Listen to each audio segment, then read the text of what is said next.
Hello friends, எல்லோரும் எப்படி இருக்கீங்க? நல்லா இருக்கீங்களா? எல்லாருக்கும் வணக்கம். இது டியூஸ்டே நைட் நான் எடுத்த டின்னர் விலாகுங்க.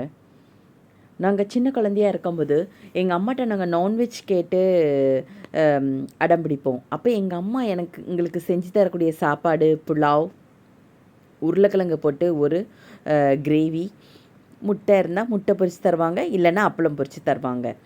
ஏன் இது வந்து இன்றைக்கி ஞாபகம் வருதுன்னா, நிறைய டைம் எனக்கு இப்படி சாப்பாடு செஞ்சு கொடுத்து எங்கள் அம்மா என்னை சாப்பிட வச்சுருக்காங்க. நான் ஏதாவது அந்த மெஹக்கில் நான்வெஜ் மெஹக்கில் ஸ்மெல்ல சாப்பாடு வேணும்னு கேட்கும்போதெல்லாம் இந்த சாப்பாடு தாங்க. கண்டிப்பாக டப்பா நம்ம 6 டேஸ் ஸ்கூல் போவோம், இல்லைனா 5 டேஸ், ஏதாவது மந்த்லி ஒன்ஸு சாட்டர்டே வந்து ஸ்கூல் இருக்கும் இல்லையா?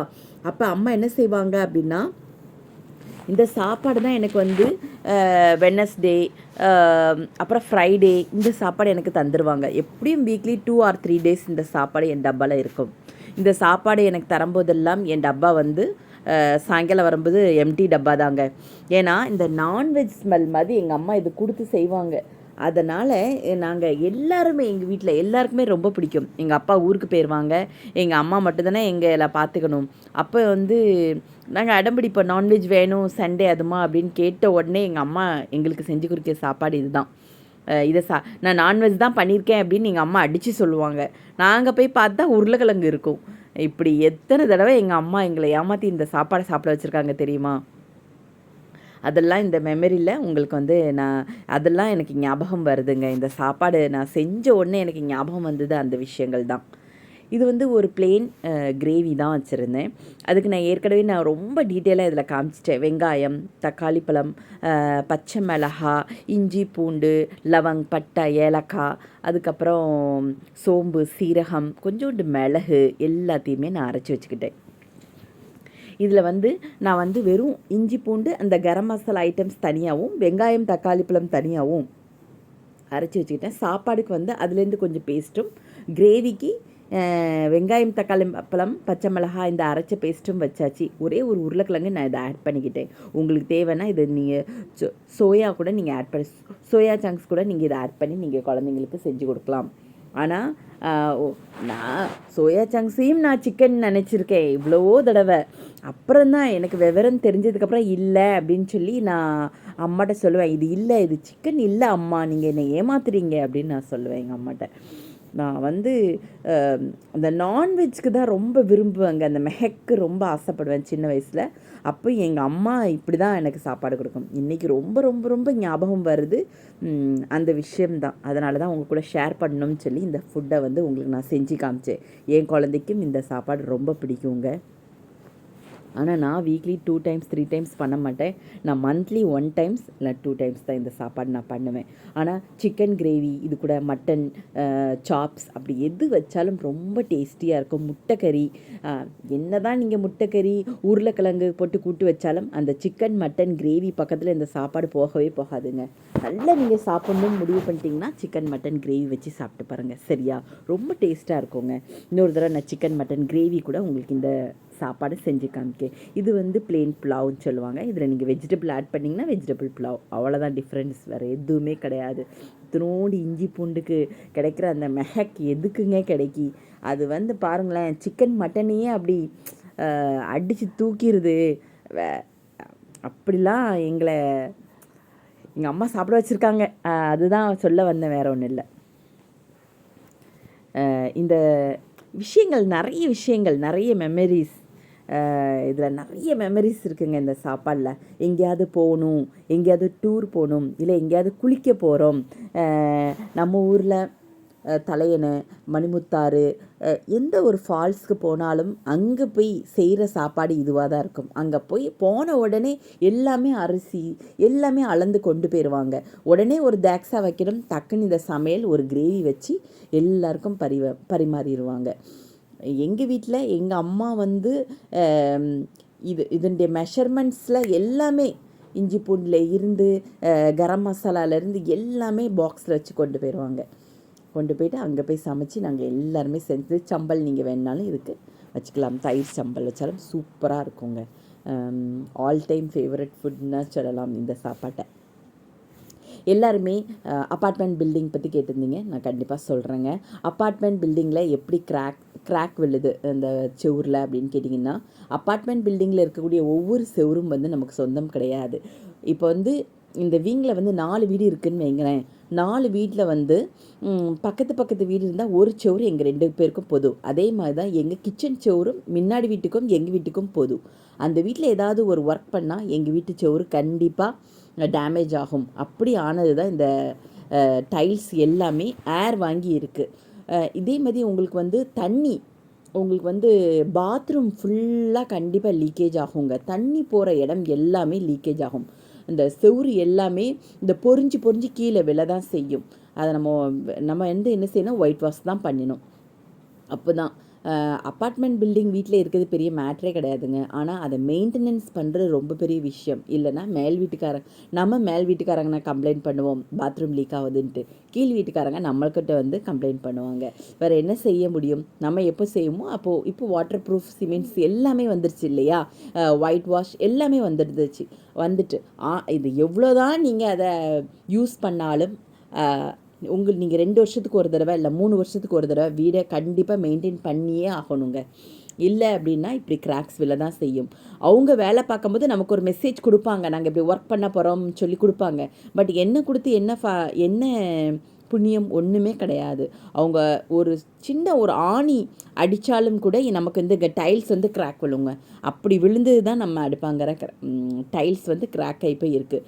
நம்ம இப்போ வேலை செய்யணும்னு நினச்சோம்னா அடுப்பாங்கிற உள்ள டைல்ஸ் எல்லாம் ரிமூவ் பண்ணிவிட்டு புதுசாக தான் நம்ம டைல்ஸ் வந்து ஒட்டணும். அப்போ தான் அந்த கிச்சன் வந்து நமக்கு நீட்டாக இருக்கும். அதுவரை நம்ம ஒன்றுமே பண்ண முடியாது.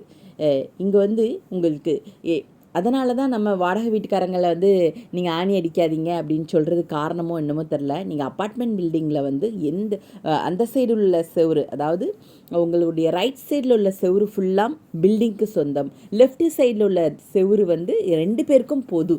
ஓகேவா? புரியுதா உங்களுக்கு? யூசேஜ் ஏரியா நம்ம எந்த மெயின் சென்டர் பார்ட் யூஸ் பண்ணுறோம் இல்லையா, அது மட்டும்தாங்க நமக்கு சொந்தம். மற்றபடி எல்லாமே 2 பேருக்கும் சொந்தமாக இருக்கும். அதனால தான் உங்களுக்கு இந்த கிளியர் பண்ணேன். ஸோ நம்ம வீட்டு வேலையும் எவ்வளோ சீக்கிரம் முடியுமோ அந்த கிராக்ஸ்லாம் சரி பண்ணுங்க. பெரிய அமௌண்ட் ஆகும் கண்டிப்பாக. ஏன்னா இங்கே வந்து வெள்ளை அடிக்க சொன்னால் வீட்டுக்குள்ளே மட்டும்தான் வெள்ளை அடிப்பாங்க. வாசலுக்கு வெளியில் வெள்ளை அடிடான்னு சொன்னால் அதுக்கு தனியாக காசு கேட்பாங்க. ஒவ்வொரு விஷயத்துக்கும் அதே மாதிரி அந்த பால்கனி திண்டுக்கு வெள்ளை அடினாலும் அடிக்க மாட்டாங்க. நம்ம வந்து இன்சைடுன்னு சொன்னாலே உள்ள செவுரு மட்டும்தான் உங்களுக்கு வந்து க்ளீன் பண்ணி தருவாங்க. அதுக்கப்புறம் நம்ம வந்து பால்கனி செவருக்கு தனியாக அவங்ககிட்ட காசு கொடுக்கணும். வீட்டுக்கு வாசலுக்கு வெளியில் உள்ள செவுரு இருக்கும் இல்லையா, பொது செவுரு, அதுக்கும் நம்ம தனியாக வந்து வெள்ளையடிக்கிறதுக்கு காசு கொடுக்கணும். இவ்வளோ விஷயங்கள் இருக்குங்க. ஸோ நம்ம வந்து இங்கே ஒரு விஷயம் பண்ணணும்னு ஆரம்பிச்சிட்டோம்னா எல்லாமே பேமெண்ட்ஸ் தான். பேமெண்ட் இல்லாமல் ஒன்றுமே கிடையாது. சரியா? எங்கள் வீட்டில் எனக்கு வந்து 2 டாக்கி இருக்குது. ஒன்று வந்து கிச்சனுக்கு இருக்குது, ஒன்று வந்து மெயினுக்கு இருக்குது.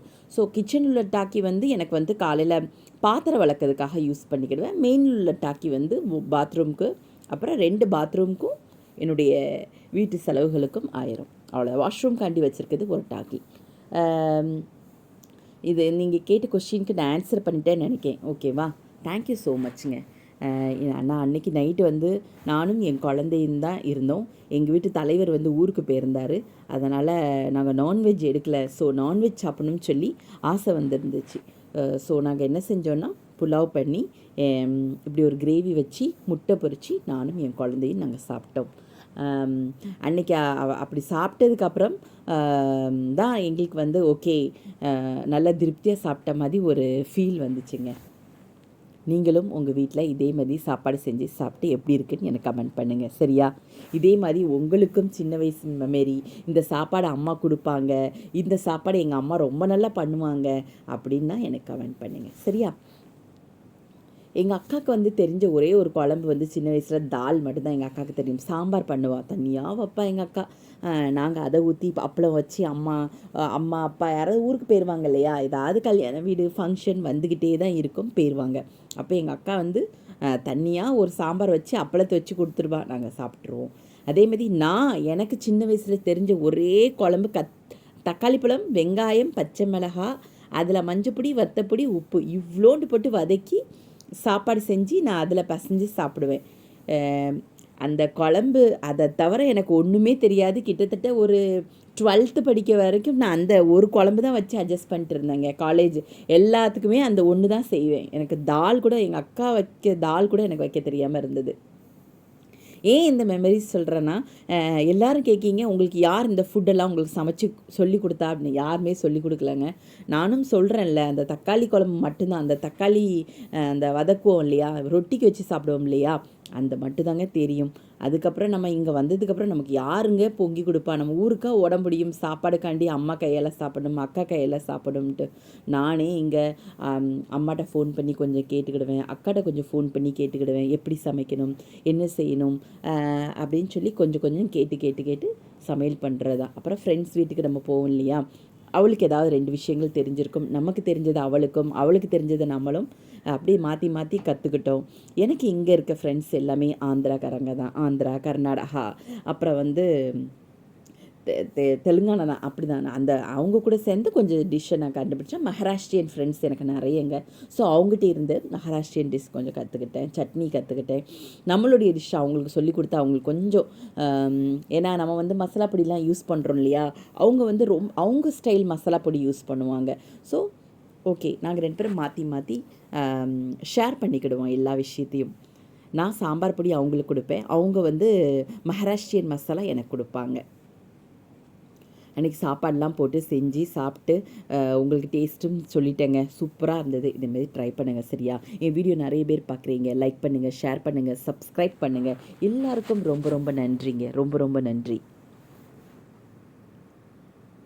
செம்ம சூடாக இருந்ததுங்க சாப்பாடு. இருந்தாலும் உங்களுக்கு சாப்பிட்டு காமிக்கணும் அப்படின்னு நினச்சேன்.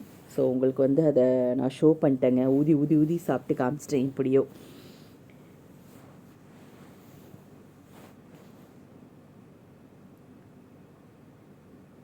ரொம்ப நன்றிங்க, ரொம்ப நன்றி.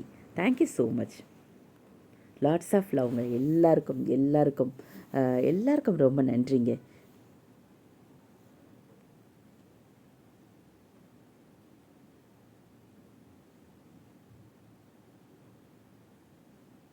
சூடாக சாப்பிடும்போது செம்ம டேஸ்ட்டாக இருந்ததுங்க. அவ்வளோ டேஸ்ட்டு, சொல்ல வார்த்தையே இல்லை. நான் தான் இதெல்லாம் சமைக்கிறேனா அப்படின்னு இருந்துச்சு. ரொம்ப நன்றிங்க, ரொம்ப நன்றி. பாய்.